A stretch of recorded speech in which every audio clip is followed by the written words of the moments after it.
At the very beginning of the Purim story, after Queen Vashti exits stage left, the young advisors of King Achashverosh give him an idea. Your Excellency, you should appoint officers, v'yafked bekidim, and they should go throughout all the provinces that you rule and gather the beautiful maidens, v'yikbetzu, and bring them to the harem in the capital city Shushan, and then you can have a beauty pageant and choose a new queen. He loves that idea. Esther's taken to the harem, and she's chosen. When Mordechai and Esther translated the words that were spoken in Persian by Achashverosh's advisors into Hebrew, they chose words that were used one other time in the Torah.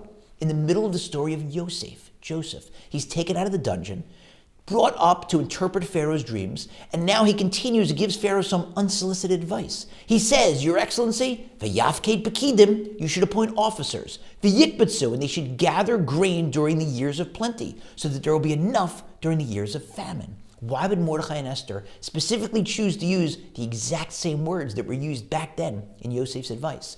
Maybe to point out the stunning similarities. Yosef's advice led to him becoming the prime minister.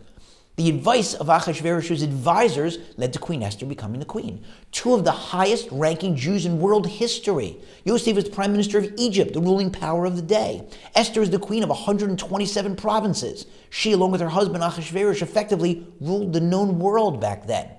But that's where the similarities end. Yosef was taken out of a dungeon where he had been imprisoned for years for a crime he didn't commit, raised up, and he became the prime minister. Fantastic.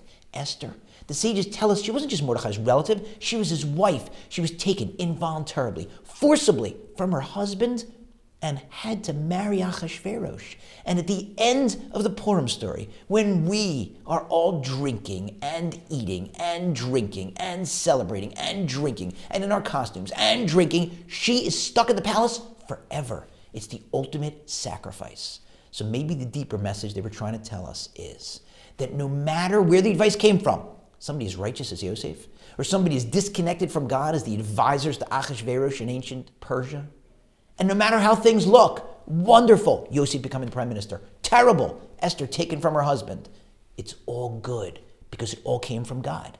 Now when things work out well, you're in a dungeon and you get taken up and spiffed up and become the prime minister. You see God's hand, it's like he's in the room. You could almost high five him, thank you, God. But when things are bad, terrible, painful, where's God? Did he abandon me? Did he leave the building? We're trying to find him. But of course he's there. Just like in the Purim story in the Megillah, his name does not appear once. But go read the story. It's so obvious that he's directing every single action from behind the scenes. And so after a bad day, when you get into bed and you flip the pillow over looking for the cold side, reach underneath it and find that note. It's there after every bad day. Look around, you'll find it. It's got your name engraved on the envelope. Open it up. It says, Dear, whatever your name is, I know you had a very bad day. I just want you to know how much I love you, and everything will work out for the best. Love, God. Now you can put your head on the pillow, knowing that he's watching over you. Have a wonderful Purim.